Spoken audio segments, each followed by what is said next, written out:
Selamat datang di channel Dakwah Islam. Jangan lupa klik like, share, dan subscribe channel ini untuk menyebarkan kebaikan lebih banyak lagi. Banyak orang nanya sama saya, Habib, gimana nih menyikapi Corona COVID-19 ini? Apakah saya harus tetap berada di rumah? Apakah saya boleh pergi meninggalkan rumah? Apakah saya harus sholat Jumat? Ataukah saya tidak sholat Jumat? Dan sebagainya. Semuanya berkaitan dengan sikap lahiriah, ya sikap lahiriah.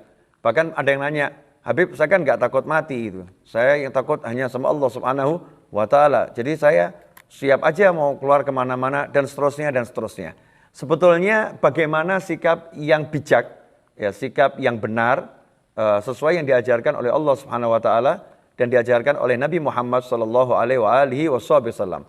Pertama-tama perlu kita ketahui bahwasannya hati punya sikap, fisik juga punya sikap. Ya, hati punya sikap, fisik juga punya sikap. Dalam menyikapi apapun, kita tidak boleh bergantung dengan yang namanya makhluk. Qul huwallahu ahad, Allahus samad. Ini sikap hati. Jadi sikap hati itu harus bergantung hanya pada Allah Subhanahu wa Ta'ala. Minta tolong hanya pada Allah Subhanahu wa Ta'ala. Sikap hati. Jadi perlu diperhatikan baik-baik. Sikap hati. Hatinya hanya minta tolong sama Allah. Hatinya hanya bergantung pada Allah Ta'ala. Artinya pada waktu yang sama di hati tidak punya harapan kecuali pada Allah Subhanahu wa Ta'ala. Di hati tidak bersandar kecuali pada Allah Subhanahu wa Ta'ala. Meskipun zahirnya sehat. Meskipun zahirnya kuat.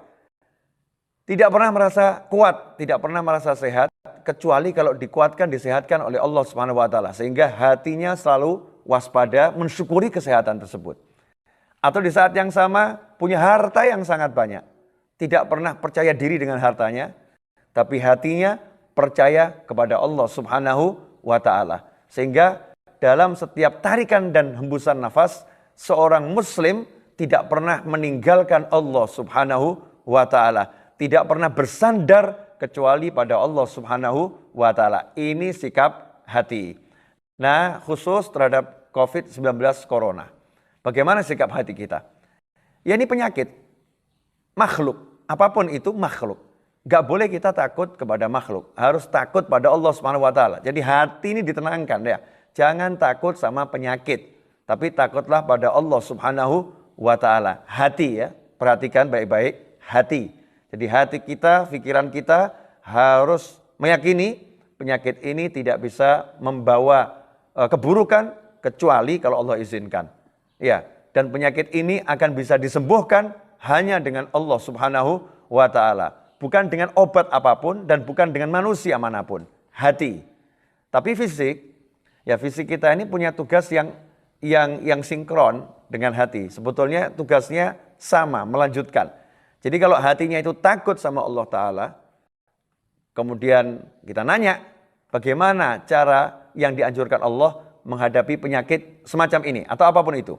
Dalam kasus ini COVID-19, virus ini menyebar dengan cepat, ya dengan mudah menyebar kemana-mana. Bagaimana sikap kita kalau kita memang nggak takut sama virus ini, takutnya sama Allah Subhanahu wa Ta'ala. Nomor satu sikap kita adalah minta perlindungan kepada Allah Subhanahu wa Ta'ala. Itu yang nomor satu. Yang lain itu urutan berikutnya. Nomor satu betul-betul berlindung kepada Allah Subhanahu wa Ta'ala. Nomor satu betul-betul banyak berdoa pada Allah Subhanahu wa Ta'ala. Nomor satu istighfar, minta ampun, tobat kepada Allah Subhanahu wa Ta'ala. Sehingga Allah Ta'ala menurunkan perlindungannya kepada kita semua. Itu yang pertama. Ke Allah, Allah. Doa, sholat, birrul walidain, istighfar. Apapun itu amal soleh dimaksimalkan. Sodakoh ya. Dawu mardhakum bisodakot, apalagi sabda Nabi Muhammad SAW, obati yang sakit di antara kalian dengan sedekah. Maka kita perbanyak itu sodakoh, perbanyak istighfar, perbanyak minta ampun, perbanyak sholawat, perbanyak qiraatul Quran. Dan tinggalkan maksiat. Tinggalkan maksiat, jangan sampai ada di dalam hati rasa ingin bermaksiat, menyalahi apa yang sudah dilarang oleh Allah Subhanahu wa Ta'ala. Ini sikap yang pertama. Zahirnya kita ikuti dengan meninggalkan maksiat, melaksanakan ketaatan, minta tolong pada Allah Subhanahu wa Ta'ala. Sehingga sholat hajat, minta sama Allah. Baca Al-Quran, minta sama Allah. doa-doa perlindungan, minta sama Allah, apapun itu, intinya adalah minta kepada Allah Subhanahu wa Ta'ala. Kemudian yang kedua, bagaimana tubuh kita seharusnya menyikapi penyakit tadi? Menyikapi penyakit ada dua hal yang dilakukan. Yang pertama, jangan dekati penyakitnya. Itu harus. Jadi penyakitnya jangan didekatin. Yang kedua, kalau penyakitnya mendekat, harus siap. Kalau penyakitnya mendekat, fisiknya harus siap. Karena itu dua hal ini harus dilakukan. Dan alhamdulillah kita punya pemerintah yang baik dan kita punya ulama-ulama yang luar biasa. Pemerintah telah memberikan himbauan demi himbauan, anjuran demi anjuran. Di antaranya adalah untuk kholwat, tinggal di rumah selama 14 hari. Ini salah satu langkah untuk menjauhi penyakit tersebut dan tidak mencari penyakitnya. Dengan berdiam di rumah selama 14 hari. Tentunya kita simak anjuran pemerintah ini dengan baik. Tentunya ya, anjuran pemerintah jalankan dengan baik di tempat masing-masing. Kondisi satu wilayah yang satu dengan wilayah yang lain berbeda. Dalam COVID-19 dibagi ada yang hijau, ada yang kuning, ada yang merah. Di mana wilayah kita tinggal? Kalau wilayah kita merah dan anjurannya harus berdiam di rumah, maka kita harus melaksanakan itu. Itu bagian dari takut kepada Allah Subhanahu wa Ta'ala. Bagian daripada minta tolong hanya kepada Allah Subhanahu wa Ta'ala. Karena minta tolong kepada Allah ya caranya seperti itu. Caranya menjalankan aturannya Allah Subhanahu wa Ta'ala. Di antaranya dengan mentaati ulil amri dan juga dengan menjauhi sumber penyakit tersebut. Berdiam di rumah berarti menjauhi sumber penyakit. Ya. Terus apa lagi? Ya, yang dilakukan. Kita selain berdiam di rumah, mengkonsumsi makanan-makanan yang bergizi. Makanan-makanan yang sehat. Kemudian menjaga diri agar bersih dengan menjalankan sunnah Nabi Muhammad SAW. Cuci tangan sebelum makan, ya, kemudian memperbanyak untuk berwudu, dan seterusnya, menjaga kebersihan. Menjaga kebersihan, berkholwat, berdiam di rumah, mengkonsumsi makanan yang bagus, ini upaya untuk menghindari penyakit agar tidak datang kepada kita, dan kalau datang, siap tubuhnya dengan sudah doa dijalankan, kemudian juga sudah makan yang bagus. Kalau semua itu sudah dilakukan, maka dari awal sampai akhir, karena kita nggak bergantung pada siapapun, hanya bergantung pada Allah Ta'ala, maka ketika berdiam di rumah, kita pun minta sama Allah. Dan tidak ada jaminan kita diam di rumah penyakit nggak datang sama kita. Ya, nggak ada jaminan dengan diam di rumah penyakit nggak datang sama kita. Tapi kalau kita keluar dari rumah, di zona-zona yang merah, maka kita telah melanggar aturan yang diajarkan oleh Allah Subhanahu wa Ta'ala agar kita tidak mendatangi bahaya. Tidak boleh kita mencelakakan diri kita sendiri. Al-Quran mengajarkan seperti itu, Allah mengajarkan seperti itu. Jangan arahkan dirimu pada kehancuran. Jangan kamu menuju tempat-tempat yang bisa menghancurkan dirimu. Nggak boleh seperti itu. Singkat saya ulangi, yang pertama, bergantung hanya pada Allah Ta'ala. Yang kedua, kalau mau bergantung sama Allah, ya minta sama Allah Subhanahu wa Ta'ala. Yang ketiga, ya jauhi penyakitnya dan siapkan diri kalau penyakit itu suatu waktu memang harus sampai kepada kita, maka kita siap secara zahiran. Yang keempat, setelah semua itu, jangan pernah hilang di hati bahwasanya semua yang kita lakukan itu tidak bisa menolak takdirnya Allah Subhanahu wa Ta'ala. Sehingga kita selalu berharap, minta sama Allah, minta tolong. Dan ketika terkena apapun itu, dalam kasus ini COVID-19, tugas kita adalah mengembalikannya pada Allah Ta'ala. Inna lillahi wa inna ilaihi raji'un. Kita miliknya Allah dan kita kembali kepada Allah.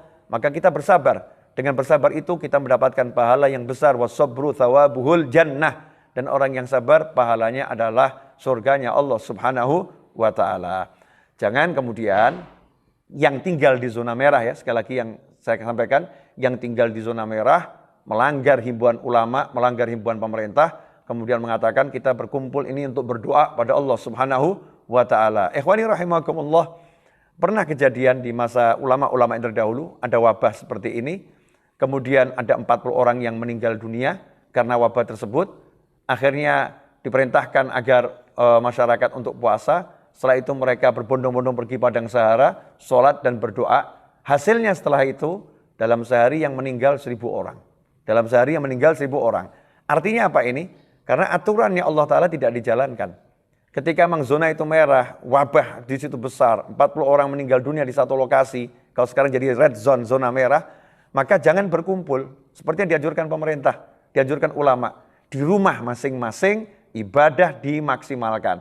Nah, sekarang ini yang membuat saya prihatin adalah kurangnya anjuran untuk berdoa, kurangnya anjuran untuk minta sama Allah Subhanahu wa taala. Padahal bangsa kita ini Pancasila, sila pertama udah jelas di situ. Sila pertama ketuhanan yang Maha Esa, untuk mengembalikan segala hal pada Tuhan, pada Allah Subhanahu wa taala.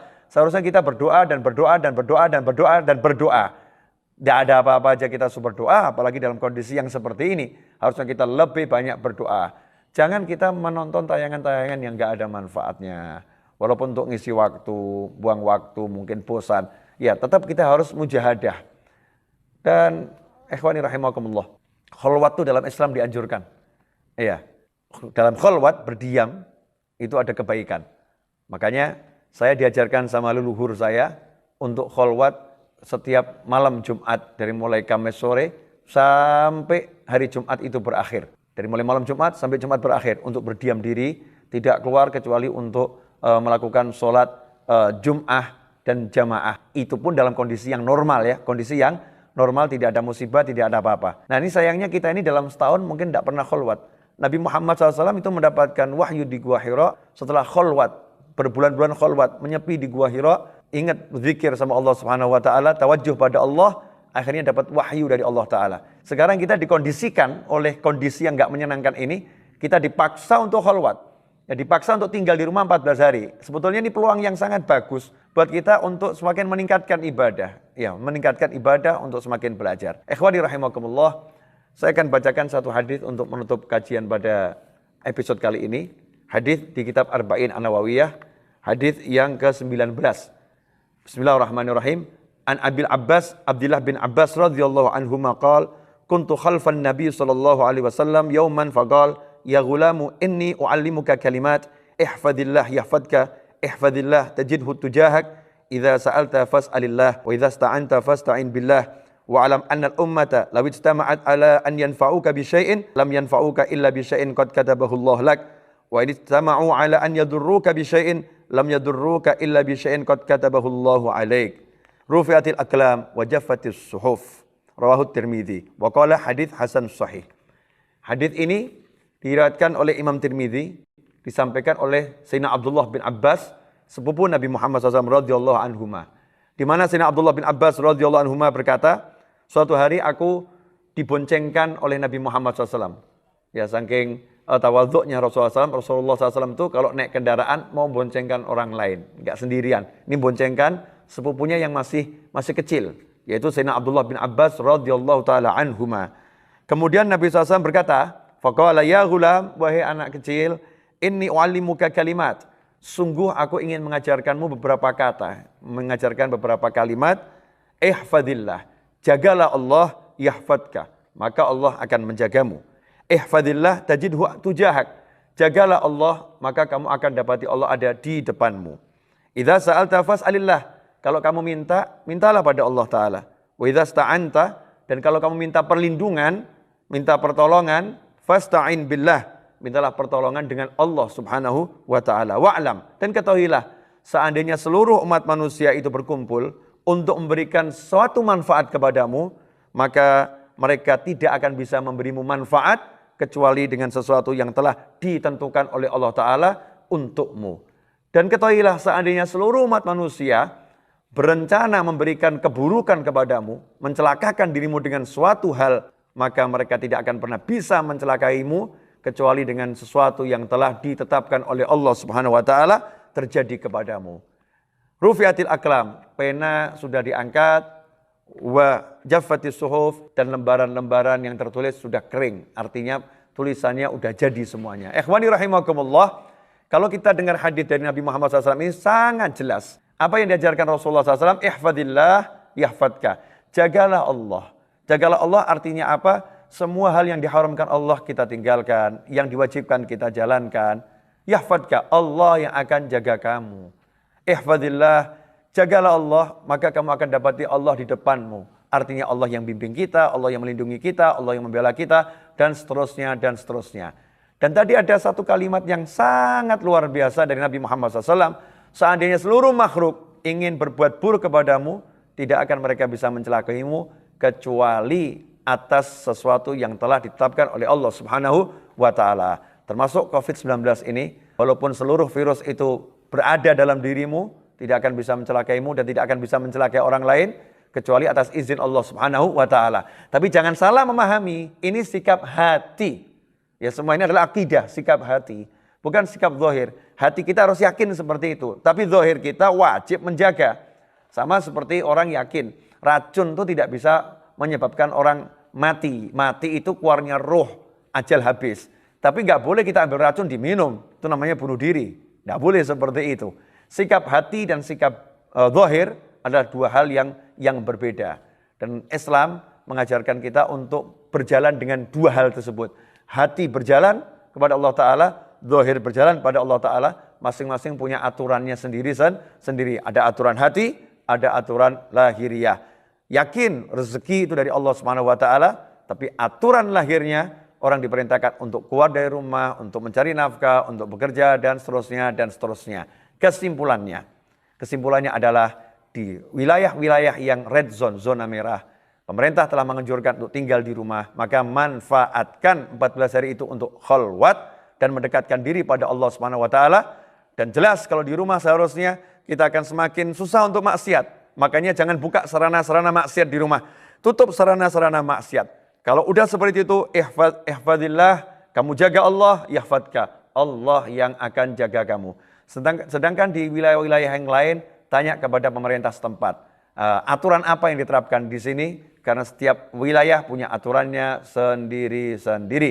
Insya Allah berkah manfaat dan kita tidak gagal dalam memahami suatu permasalahan dan tetap bisa selalu mendekatkan diri pada Allah Subhanahu wa taala dimanapun kita berada. Dan insya Allah kalau kita kompak mengikuti anjuran pemerintah, anjuran para ulama, insya Allah penyakit ini akan segera diangkat oleh Allah Subhanahu wa taala dan kita bisa melanjutkan kehidupan jauh lebih baik dari sebelumnya. Wal afu minkum, semoga berkah manfaat. Wassallallahu ala sayyidina Muhammadin wa alihi wasallam. Walhamdulillahirabbil alamin. Wassalamualaikum warahmatullahi wabarakatuh. حي على الفلاح